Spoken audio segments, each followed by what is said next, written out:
이번 시간에는 문화와 사회복지 경영에 대해서 함께 공부하는 시간을 갖도록 하겠습니다. 강의의 김성철 교수입니다.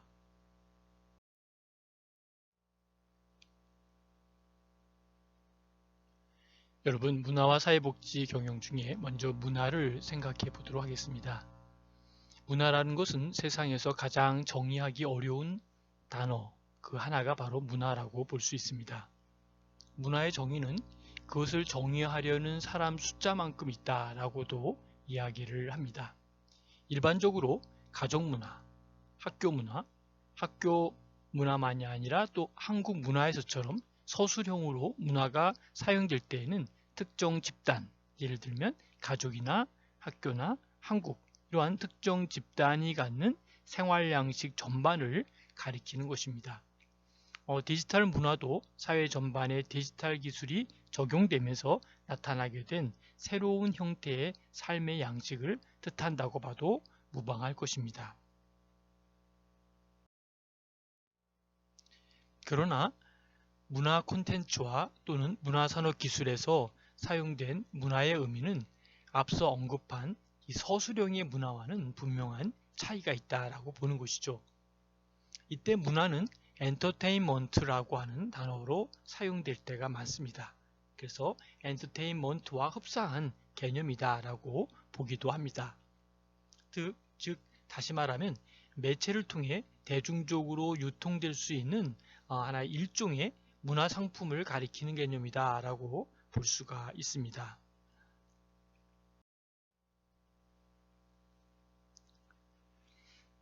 콘텐츠라고 하는 말은 바로 인터넷 시대가 도래하면서 본격적으로 사용되기 시작을 했습니다. 인터넷을 통해서 유통되는 각종 정보를 우린 콘텐츠라고 부르기 시작한 것이죠. 그리고 그 콘텐츠라고 하는 그 속에 바로 콘텐츠 중에서도 바로 엔터테인먼트 요소가 강한 오락적 그리고 유희적 요소가 강한 콘텐츠를 묶어서 우리는 그것을 문화 콘텐츠라고 이름 붙이게 된 것입니다. 인터넷이나 휴대폰에 유통되는 것뿐만 아니라 공연장이나 또는 영화관 등 오프라인 공간을 통해서 유통되는 것들도 바로 다들 문화 콘텐츠라고 부르고 있습니다.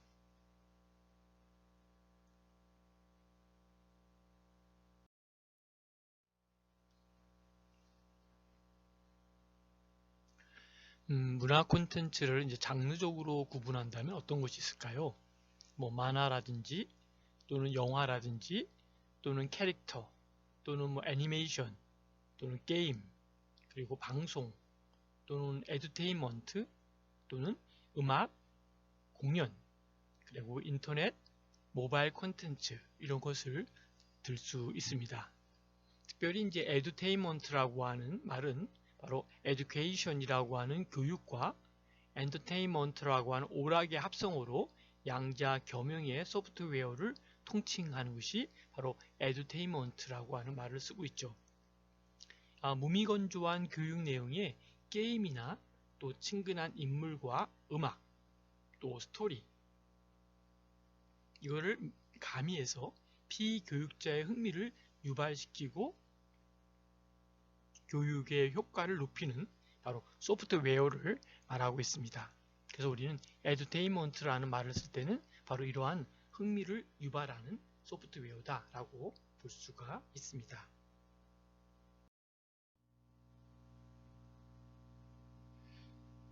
여러분, 문화 바우처는 들어보셨나요? 문화 바우처라고 하는 말은 좀 더 구체적으로 본다면 이 문화 바우처 사업은 사회적이고 경제적 그리고 지리적 어려움으로 인해서 문화예술을 향유하지 못하고 있는 이 소외 계층에게 공연이나 전시, 영화 등 다양한 문화예술 프로그램의 관람료 및 음반, 도서 구입비를 지원하는 사업을 우리는 문화 바우처다라고 이야기하고 있습니다. 문화카드로 개인이 원하는 문화예술 프로그램을 온오프라인에서 신용카드 또는 체크카드처럼 편리하게 이용할 수가 있습니다.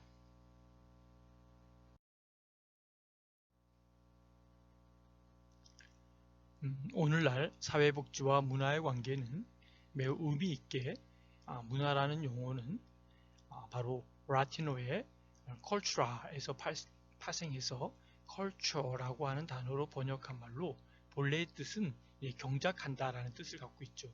또는 재배한다라는 뜻을 갖고 있는데 나중에 교양과 예술 등의 뜻을 가지게 되었다라고 볼 수 있습니다. 문화의 의미의 변화가 경작이나 재배의 의미가 이제 교양과 예술의 의미로 변화됐다는 것이죠. 그러한 어떤 체인징된 그 변화 속에서 우리가 컬처가 됐다라고 하는 이 문화의 용어에 우리가 다시 한번 그 의미의 깊은 변화를 깨닫고 다시 한번 새겨봐야 될 것이라 생각을 합니다.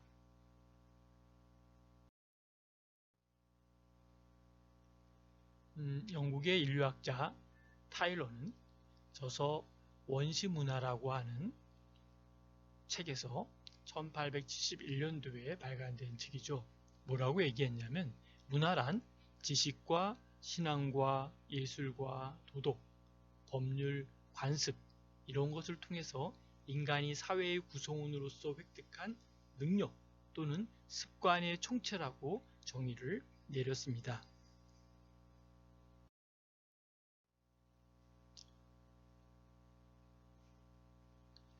일반적으로 문화는 구미풍의 요소나 현대적인 편리성이라고 첫 번째 제안을 하고 있습니다. 그래서 문화생활이라든지 문화주택 등이 여기에 해당이 될 수 있습니다. 두 번째는 높은 교양과 깊은 지식, 그리고 세련된 생활, 우아함, 예술풍의 요소, 다시 말하면 문화인이라든지 문화재, 문화국가 등을 이야기하고 있습니다. 마지막 세 번째는 인류의 가치적 소산으로서의 철학, 종교, 예술, 과학 등을 가리키고 있습니다. 이것은 독일의 철학이나 사회학의 전통적인 것이며 인류의 물질적인 소산을 문명이라 부르고 문화와 문명을 구별하고 있다라고 볼 수 있습니다.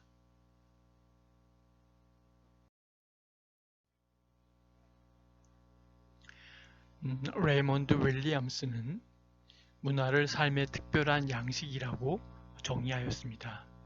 이것은 문화가 삶의 양식을 규정한다는 의미이고 나아가 삶의 양식의 바탕이 되는 사람들의 의식, 가치, 믿음 등을 규정한다라고 하는 것이죠. 의식이나 가치나 믿음과 같은 정신체계는 바로 개인과 사회 또는 집단 간의 상호작용을 통한 의미 생산의 결과이다라고 볼 수 있습니다. 문화에 대한 정의는 결국 의미작용이라고 결론 지을 수 있고 이 관점은 문화를 가장 포괄적으로 정의할 수 있다고 볼 수 있습니다.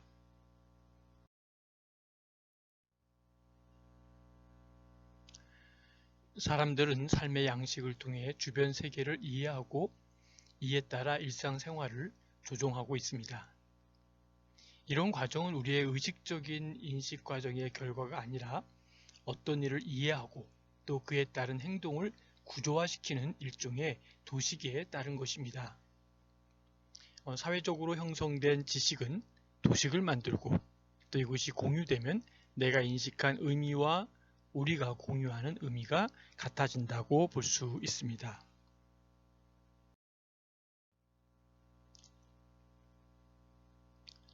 문화는 일종의 도식이라고 정의할 수 있는데 문화를 통해 사회를 이해하는 의미작용이 가능하기 때문입니다. 예를 들어 우리는 어떤 상징을 보고 일치하는 상식과 의미를 공유할 때 같은 문화권에 있다고 합니다.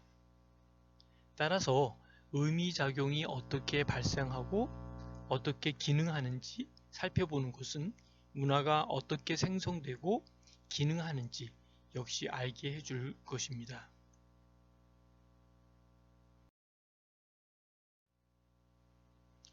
우리는 삶의 곳곳에서 삶의 매 순간 어떤 식으로든 문화와 관계를 맺으며 살고 있습니다.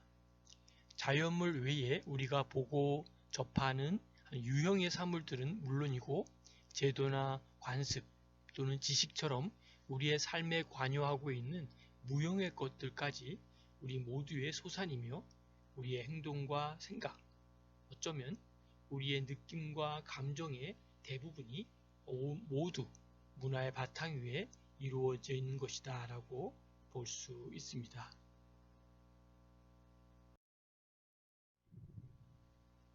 다만 그것은 너무나 항상적으로 이루어지는 것이라 잘 의식하지 못할 뿐입니다. 따라서 우리는 어떤 사회에 속해 살아가는 한 그 사회의 문화를 호흡하며 살고 있다라고 할 수 있습니다. 문화가 그 사회의 공기라면 삶은 그것의 호흡인 셈입니다.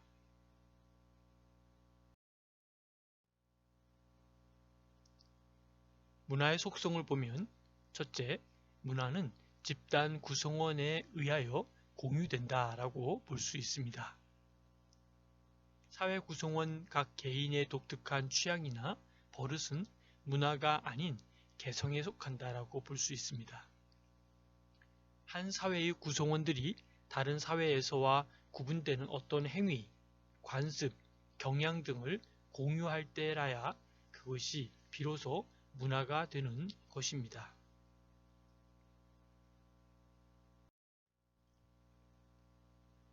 두 번째, 한 사회의 문화는 학습된다라고 볼 수 있습니다. 인간의 생리적 현상은 문화가 아닙니다. 인간은 태어나서 한 사회에서 자라면서 그 공유된 문화를 사회화를 통해 배우게 마련입니다.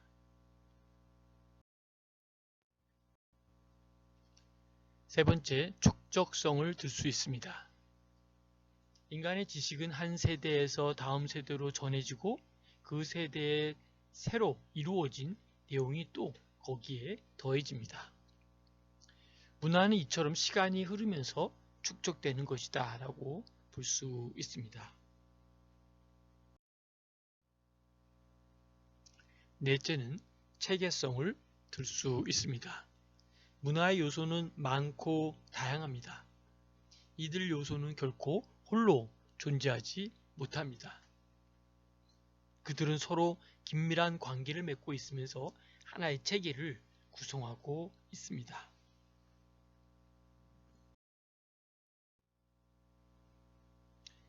다섯 번째, 문화는 변화하는 속성을 지니고 있습니다. 문화는 끝없는 변화, 생성의 과정을 겪습니다. 외부로부터 한 사회로 유입되는 그 문화는 그 사회의 배경과 문화 접변을 통해서 변하고 있습니다. 또한 도입되었거나 개발된 새로운 지식이 유용한 것으로 판명되면 전체 사회에 확산되어 혁신이 일어납니다. 그런 과정에서 기능을 상실한 낡은 문화 요소들은 사멸되고 맙니다.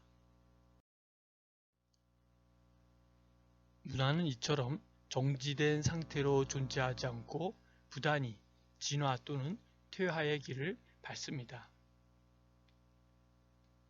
문화인류학자들은 문화의 이러한 성격을 초유기체성이라고 부르기도 합니다.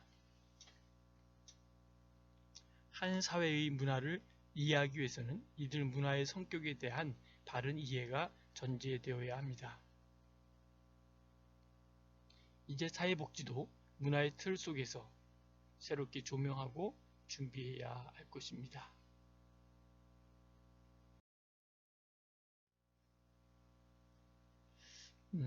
경청해 주셔서 감사드립니다. 질문이나 토의할 내용 있으면 카톡으로 연락 주시면 성실하게 답변 드리도록 하겠습니다. 여러분 그동안 수고 많으셨습니다. 감사합니다.